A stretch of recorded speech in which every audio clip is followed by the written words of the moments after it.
السلام علیکم ورحمۃ اللہ وبرکاتہ اعوذ باللہ من الشیطان الرجیم بسم اللہ الرحمن الرحیم اور اذا جب سألک سوال کریں سوال کرنا لکا آپ سے عبادی میرے بندے انی میرے متعلق کتنی پیاری آیت ہے اور میری موسٹ آف دا فیورٹس آیات میں سے ایک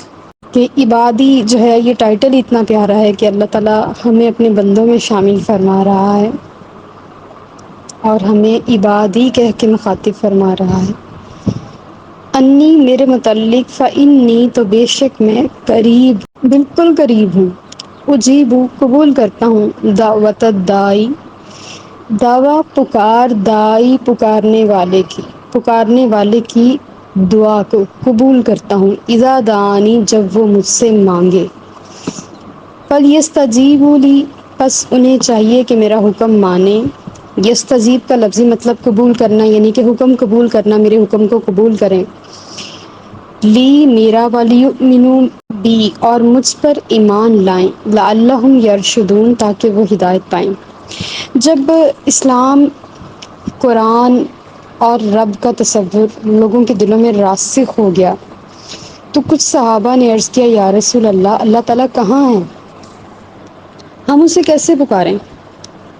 یعنی کہ ایک کانسیپٹ تھا نا کہ بن دیکھے ایمان لانا ہے بن دیکھے عبادت کرنی ہے بن دیکھے ہی سب کچھ کرنا ہے ہمارے لیے آسان ہے کیونکہ ہم نے اپنے بڑوں کو کرتے دیکھا ہے لیکن ان کے لیے بہت مشکل تھا انہوں نے ساری زندگی مجسم خدا کی پوجا کی تھی تو ان کے لیے یہ چیز بڑی ہی تکلیف دہ تھی کہ ہم کیسے بن دیکھیں ایمان لے آئیں کیسے بن دیکھیں پکاریں تو یہ آیت اللہ پاک نے نازل فرمائی کہ جب میرے بندے میرے متعلق پوچھیں کہ میں کہاں ہوں میرے بارے میں سوال کریں تو کہہ دیں فإنی قریب بے شک میں قریب ہوں جب بہت مصیبت آتی ہے جب بہت دکھ آتا ہے بڑی آزمائش آتی ہے تو سب سے پہلے بندے کے قریب ہونے والی ہستی اس کا رب ہی ہوتا ہے وہ اپنے اس غم زدہ بندے کے ساتھ ہوتا ہے اور ایک قول ہے کہ عبادت وہاں نہیں پہنچاتی جہاں غم پہنچاتا ہے تو غم میں بندہ اپنے رب کے 100 گنا قریب ہو جاتا تو یہ اللہ کی ایک رحمت ہے اس کو ہر وقت آزمائش نہیں سمجھنا چاہیے بلکہ غم اللہ کی رحمت ہے اللہ کی عطا ہے لیکن یہ جس تن لاگے وہ تن جانے کہ یہ کیا چیز ہے تو اللہ تعالی کتنی پیاری آیت میں ہمیں ٹائٹل دے رہا ہے عبادی جب میرے بندے میرے بارے میں سوال کریں تو آپ کہہ دیں میں قریب ہوں اجیب قبول کرتا ہوں دعوت دائی پکارنے والے کی دعا اذا دعانی جب وہ مجھے پکارے یعنی کہ جب بھی بندہ دعا کے لیے ہاتھ اٹھاتا ہے تو وہ اپنے دل میں یہ نیت رکھے کہ وہ سمیع علیم سننے والا ہے ہماری دعاؤں کو اور وہ قبول کرتا ہے اور اس کے پاس دعاؤں کے اور اس کے پاس قبولیت کے خزانے ہیں اور وہ اپنے بندوں کی ساری التجاؤں کو دعاؤں کو قبول کرتا ہے اور وہ ان کے ساتھ اپنی رحمت والا معاملہ فرماتا ہے وہ ان سے دور نہیں ہے بلکہ اس آیت کے مصداق اور شہرک سے بھی زیادہ قریب ہے اور جب بندہ پکارتا ہے تو اللہ اس کی پکار کو ضرور سنتا ہے وہ جہاں بھی پکارے بلند آواز سے پکارے خاموشی سے پکارے وہ سب سے چھپ کے پکارے وہ سب کے سامنے پکارے وہ جس طرح بھی پکارے اللہ تعالیٰ فرماتے ہیں کہ اس کی صرف ایک ہی شرط ہے کہ میرا حکم مانے اب یہاں پہ نبی کریم صلی اللہ علیہ وسلم کی ایک حدیث مبارکہ کوٹ کرتی ہوں حضور صلی اللہ علیہ وسلم نے ایک شخص کا ذکر فرمایا کہ وہ دور دراز کا سفر کرتا ہے آسمان کی طرف ہاتھ اٹھا کر دعا مانگتا ہے بال اس کے پریشان ہیں جسم اس کا گرد آلود ہے اس کا کھانا لباس سب حرام کی کمائی سے ہے اس کے پیٹ میں جو غذا ہے وہ بھی حرام ہے تو وہ لاکھ پکارے اور دعائیں کرے ایسے حرام خور کی دعا قبول ہونے کے لائق نہیں ہے نبی کریم صلی اللہ علیہ وسلم نے اپنے صحابہ کرام کو فرمایا کہ اگر تم چاہتے ہو کہ تمہاری ہر دعا قبول ہو تو رزق حلال کھایا کرو اب یہ فلیستجیبوا لی جو ہے یہ اس حدیث کا مصداق ہے کہ جس انداز سے رب نے ہمیں کمانے اور کھانے کا حکم دیا ہے اس انداز کے اوپر ہم چلیں کہ اللہ کے حکم کو مانے اور اللہ تعالیٰ فرما رہے ولیؤمنوا بی پہلے یہ کہ میرا حکم مانے، پھر وہ یہ کہ مجھ پر ایمان لائیں، بن دیکھے مجھے جانے، بن دیکھے میرا یقین رکھیں، مجھے پہچانے، لعلہم یرشدون، تاکہ وہ ہدایت پائیں۔ اب یہ جو چیزیں ہیں یہ دعا کی قبولیت کے لیے ہیں، اور ایک انداز سے اللہ تعالیٰ یہاں ہمیں وہ جو 70 والا پیار ہے نا وہ بھی دکھا رہا ہے کہ میرے بندے میرے بارے میں سوال کریں تو کہیں میں قریب ہوں، میں دور نہیں ہوں، صرف میرے حکم مان کر، مجھ پر ایمان لا کر مجھے جس سے مرضی پکارے، میں ساری التجاؤں کو سننے والا ہوں۔ اور جو دعائیں قبول ہوتی ہیں وہ بھی اچھی ہیں، اور جو نہیں قبول ہوتی تو اللہ پاک کو بندے کی پکار اچھی لگتی ہے، اور بندے کو اس دعا سے ہٹنا نہیں چاہیے بلکہ مانگتے رہنا چاہیے۔ ہار نہ ہمت اس در پھیرا پائی جا، کدی تپچھو کون کنڈا کھڑکائی جا، یعنی کہ ہمت نہیں ہارنی، ایک دن تو وہ پوچھے گا نا کہ میرا کنڈا کون کھڑکائی جا رہا ہے، کون مجھے بار بار پکارے جا رہا ہے، تو اس در سے لوٹنا نہیں ہے، اسی در پہ کھڑے رہنا ہے، بے شک صبر سے، رضا سے، دعا سے، جس سے بھی کھڑے ہونا ہے، در نہیں چھوڑنا۔ احلّا، حلال کر دیا گیا، لکم تمہارے لیے، لیلۃ الصیام، رمضان کی راتوں میں، رفث، بے پردہ ہونا، الی نسائکم، اپنی عورتوں کے پاس جا کر،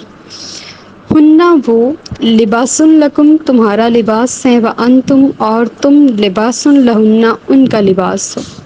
لباس اور لباس ہمارا اردو زبان کا لفظی ہے، لکم تمہارا، انتم تم، ہننا ان کا، لہن ان کا۔ علم اللہ جانتا ہے اللہ تعالیٰ، انکم کہ بے شک تم، تم تختانون تم خیانت کرتے تھے، انفسکم اپنے آپ سے، فتاب علیکم پس اس نے نظر کرم فرمائی تم پر، وعفا عنکم اور تم سے معاف فرما دیا، فالآن پس اب، باشروہن ان سے مباشرت کرو، ان سے ملاقات کرو، ان سے ملو، وابتغوا اور تلاش کرو، ما کتب اللہ جو لکھ دیا اللہ تعالیٰ نے، لکم تمہارے لیے، وکلوا اور کھاؤ، واشربوا اور پیو، حتیٰ یہاں تک کہ یتبین ظاہر ہو جائے، لکم الخیط تمہارے لیے ڈورا یعنی کہ دھاگا، تاگا، خیط الابید سفید ڈورا، من الخیط الاسود سیاہ ڈورے سے، من الفجر فجر تک، ثم پھر اتموا پورا کرو، مکمل کرو، سیام روزے کو، الی اللیل رات تک، ولا اور نہ، تباشروہن تم مباشرت کرو، تم ملاقات کرو ان سے، وانتم اور جب کہ تم، عاکفون اعتکاف بیٹھے ہو، فی المساجد مسجدوں میں، تلکا یہ، حدود اللہ اللہ کی حدیں ہیں، فلا تقربوہا پس ان کے قریب بھی نہ جانا، کذالک اسی طرح، یبین اللہ بیان فرماتا ہے اللہ تعالیٰ، آیاتہ اپنی نشانیاں، للناس لوگوں کے لیے، لعلہم یتقون تاکہ وہ پرہیزگار بنیں، وہ تقوی اختیار کریں۔ اب یہاں پہ لفظ ہے مساجد، مسجد ہوتا تو ہم مسجد کی بات کرتے ہیں، لیکن مساجد جو ہیں یہ مسجد کی جمع ہے، اس لیے ہم مسجدوں پڑھیں گے یہاں پہ۔ یہاں پہ اللہ پاک نے سورہ جو بقرہ ہے اس میں احکامات ہیں، اور اس میں ایک حکم جو ہے وہ ہمارے لیے اللہ پاک نے اتارا ہے کہ رمضان کے دن اور رات پہلے رمضان ہی ہوتے تھے، اور جو یعنی کہ 24 گھنٹے میں ایک ہی طرح کا سینیریو ہوتا تھا، صرف ایک تھوڑا سا عرصہ ہوتا تھا کہ جس میں سحری اور افطاری کرنی ہوتی تھی بس، باقی اوپر نیچے سارا رمضان ہی رمضان تھا۔ اور ویسے بھی رمضان ہی رمضان ہے، لیکن اب تو ہے نا کہ ہم افطاری سے سحر تک کھا پی سکتے ہیں، لیکن پہلے ایسا نہیں تھا، پہلے صرف سحری کی جاتی تھی اور افطاری کی جاتی تھی، اس کے علاوہ کچھ نہیں ہوتا تھا۔ ایک بار حضرت عمر فاروق رضی اللہ تعالیٰ عنہ غلطی سے اپنی بیوی کے پاس چلے گئے، اور صبح بارگاہ نبوی میں حاضر ہو کے، پریشان ہو کے، پشیمان ہو کے، شرمندہ ہو کے حضور کی بارگاہ میں عرض کر رہے ہیں، یا رسول اللہ یہ غلطی رات کو مجھ سے ہو گئی ہے، آپ بتائیے اس کے بارے میں کیا حکم ہے۔ اب دیکھیں عمر فاروق کا صدقہ ہم پر کتنی آسانیاں ہیں، اللہ تعالیٰ نے ان کے صدقے میں ہمیں ایک آسانی عطا فرمائی کہ احل لکم حلال کر دیا گیا تمہارے لیے، لیلۃ الصیام رمضان کی راتوں کو بے پردہ ہونا، اپنی بیویوں کے پاس جانا، اب پورا رمضان میں جو ہے وہ حلال ہو گئی عورتیں اور مرد ایک دوسرے کے لیے، میاں بیوی، اس سے پہلے حرام تھے، اس حکم کے اترنے سے پہلے۔ اب دیکھیں یہ مدنی صورت ہے اور 13 سال حضور نے مکہ میں گزارے ہیں، اور معراج کے میں آپ کو رمضان ملا اور آپ کو 30 روزے ملے۔ تو معراج سے لے کے اب تک کے جتنے بھی معاملات تھے وہ مشکل تھے، لیکن پھر مدینہ جا کر یہ معاملات اس انداز سے تھوڑے سے بہتر ہوئے، آسان ہوئے، تخفیف ہو گئی۔ تو نبی کریم صلی اللہ علیہ وسلم کی ذات بابرکات پر لاکھوں درود و سلام جو رحمت بن کر آئے اور یہ ساری زندگی کے لیے، ہمارے لیے، قیامت تک کے لیے آسانیاں کر گئے۔ اللہ تعالیٰ نے لباس سے تشبیہ دی ہے، یہاں پہ لباس میں بہت سارے علماء کرام نے بہت سارے مفہوم بیان فرمائے ہیں اپنی اپنی سمجھ اور سوچ کے مطابق، لیکن جو مجھے سب سے زیادہ پیارا لگا اور سب سے زیادہ جو مجھے قابل عمل بھی لگا، وہ یہ لگا کہ لباس سے مراد ہے ڈھانپنے والی چیز،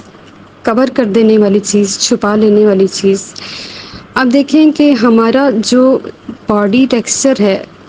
اگر ہم اس کو چھپاتے ہیں اچھے لباس کے ساتھ تو ہماری پرسنالٹی میں کئی گنا اضافہ ہو جاتا ہے، لیکن اگر ہم کوئی ہلکا پھلکا سا، فضول سا، پرانا سا، بھدا سا، اڑے ہوئے رنگوں والا، پھٹا ہوا لباس پہنتے ہیں تو وہ ہماری پرسنالٹی کو، یعنی کہ اوریجنل پرسنالٹی کو بھی 100 گنا ڈاؤن کر دیتا ہے، نیچے کر دیتا ہے۔ تو لباس جو ہے وہ ہمارے وجود کا وہ حصہ ہے جس سے ہماری شخصیت بنتی اور بگڑتی ہے، یہ ہمیں چھپاتا ہے اور ہمیں ظاہر بھی کرتا ہے، یعنی کہ دونوں طرح سے یہ ہمارے لیے اللہ پاک کی ایک عطا ہے۔ تو یہ جو دونوں چیزیں ہمیں عطا کرتا ہے، تو یہ لباس سے میاں اور بیوی کو اللہ پاک نے تشبیہ دی ہے۔ لباس سے مراد ہے ڈھانپنے والی، لبس سے لکھنا ہے یہ لفظ، لبس کا مطلب ہے ایسی چیز جو مل کر اس جگہ کا حصہ لگے، یعنی کہ ہم لباس پہنتے ہیں تو کوئی یہ نہیں کہتا کہ وہ فلاں سوٹ چلا آ رہا ہے وہ ڈھانکنے کی چیز ہے۔ جو لباس ہے وہ ملبوس ہے، جو لباس ہے وہ خلط ملط ہو جانے والی چیز ہے، وہ وجود کا حصہ ہے۔ اب میاں اور بیوی کو اللہ نے ایک دوسرے کا لباس کہا ہے، ایک دوسرے کے ساتھ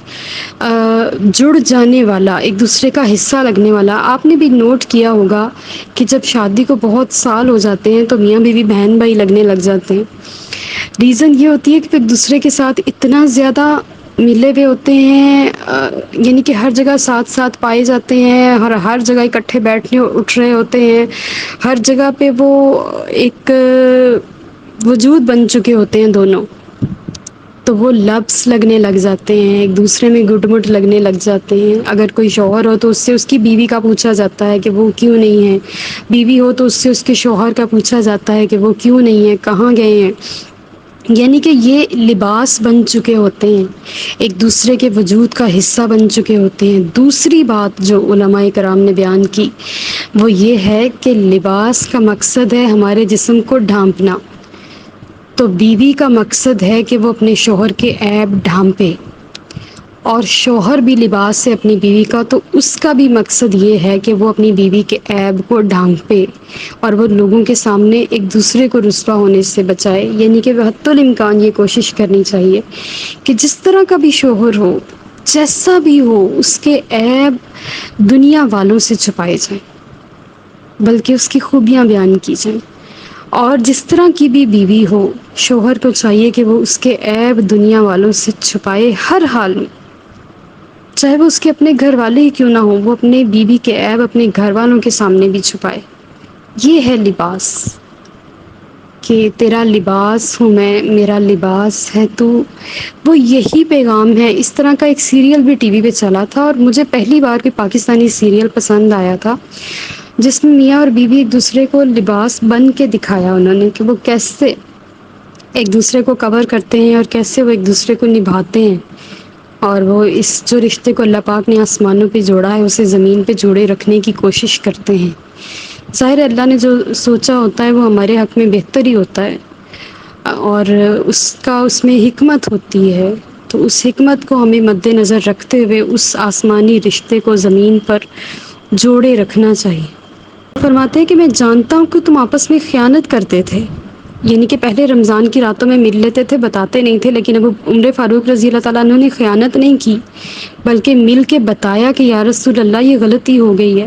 لہٰذا آج میں اس پر نظر کرم فرما کے تمہیں معاف کرتا ہوں۔ اب یہاں پہ ایک یہ مطلب جو کہ ہمیں ظاہری نظر آ رہا ہے، ایک باطنی مطلب جو ہے کہ شوہر کی غیر موجودگی میں بیوی کو اپنے شوہر کی عزت،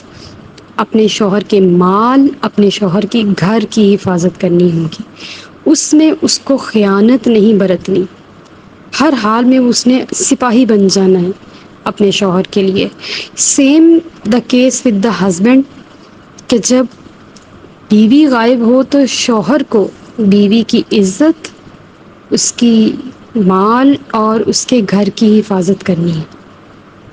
یہ دونوں ایک دوسرے سے خیانت نہیں کریں،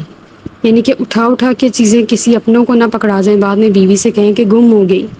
دونوں کے لیے ناجائز ہے۔ اگر شوہر پوچھے ایمانداری سے بتایا جائے کہ یہ چیز میں نے اس کو دی ہے، اور اگر بیوی پوچھے تو شوہر بھی ایمانداری سے بتائے کہ میں نے یہ چیز اس کو دی ہے۔ ہو سکتا ہے، ضروری تو نہیں ہے دونوں ایک دوسرے سے ہر وقت اجازت لیتے پھریں، بہت سارے مقامات لائف میں ایسے آتے ہیں کہ جب ہر وقت اجازت کی وہ نہیں رہتی نا حاجت، کہ انسان اتنا زیادہ ایک دوسرے کو سمجھ چکا ہوتا ہے کہ وہ اگر کچھ اٹھا کے دے بھی دے تو وہ برا نہیں مانیں گے، بعد میں ان کو بتا دیا جائے، یہ بھی ٹھیک ہے۔ یہ بیسٹ ریلیشن شپ ہے میاں اور بیوی کے درمیان، کہ بیوی شوہر کی غیر موجودگی میں اس کے مال کو جیسے مرضی استعمال کرے، اور شوہر کو بعد میں بتا دے کہ میں نے فلاں جگہ پہ استعمال کیا تھا، اور شوہر کے اچھا ٹھیک کیا تم نے۔ یہ بیسٹ ریلیشن شپ ہے۔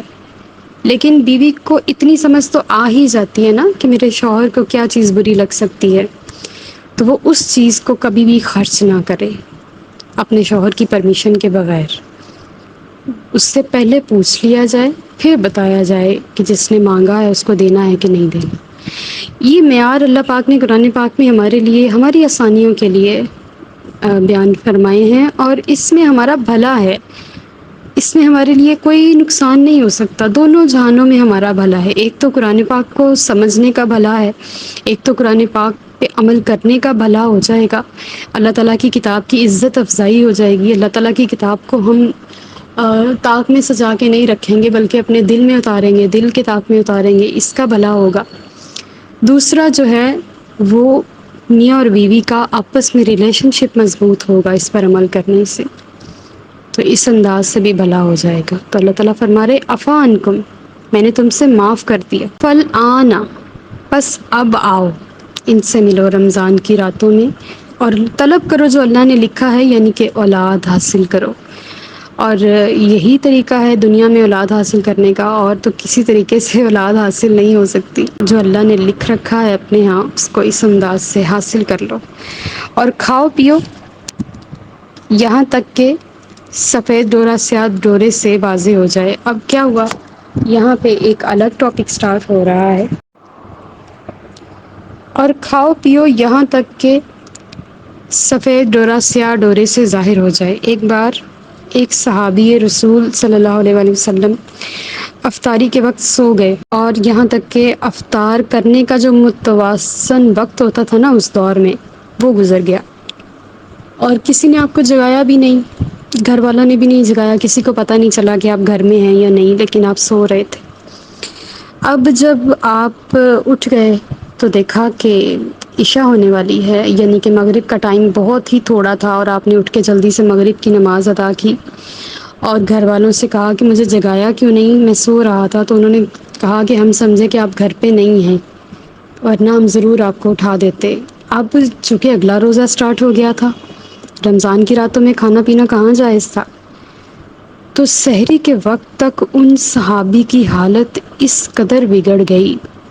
کہ وہ قریب المرگ چلے گئے۔ اب یہ جو واقعہ ہوا، یہ نبی کریم صلی اللہ علیہ وسلم کی بارگاہ میں پیش کیا گیا، یا رسول اللہ آپ کے فلاں صحابی کی حالت بہت خراب ہے، اور وہ افطاری کے وقت سوئے رہے اور ان کو پتہ نہیں چلا، افطاری کا وقت گزر گیا، اب ان کی کنڈیشن جو ہے وہ اتنی زیادہ سیریس ہو گئی ہے، آپ بتائیں ان کے لیے کیا حکم ہے۔ ابھی نبی کریم صلی اللہ علیہ وسلم اس حکم کے بارے میں سوچ رہے ہیں کہ اللہ پاک نے یہ آیت نازل فرما دی اور اس صحابی کے صدقے ہم ساروں کا بھلا ہو گیا۔ اب یہ جو اللہ پاک نے بیان فرمائی ہے نا، استعارے تشبیہات میں بیان فرمائی ہے، ڈائریکٹ بات نہیں۔ جو ہمارا رب ہے، ہمارا رب دو جہاں ہے، ہمارا پیارا محبوب ہے، یہ اس کے ایک ریٹن سٹائل ہے کہ وہ باتوں کو خوبصورت پیرائے میں، خوبصورت استعارے میں، خوبصورت تشبیہات میں بیان کرتا ہے۔ تو یہاں پہ اس نے بڑی ہی پیاری تشبیہ دی، سفید ڈورا سیاہ ڈورے سے واضح نہ ہو جائے۔ یہاں پہ ایک صحابی کا قول بھی ہے، حضرت عدی بن حاتم رضی اللہ تعالیٰ عنہ نے نبی کریم صلی اللہ علیہ وسلم سے پوچھا، یا رسول اللہ، کیا خیط ابید اور خیط اسود سے سفید اور سیاہ دو دھاگے مراد ہیں، دو ڈورے مراد ہیں؟ نبی کریم صلی اللہ علیہ وسلم نے فرمایا، نہیں، بلکہ اس سے مراد رات کی تاریکی اور دن کی روشنی ہے۔ یعنی کہ رات جا رہی ہو اور دن آ رہا ہو،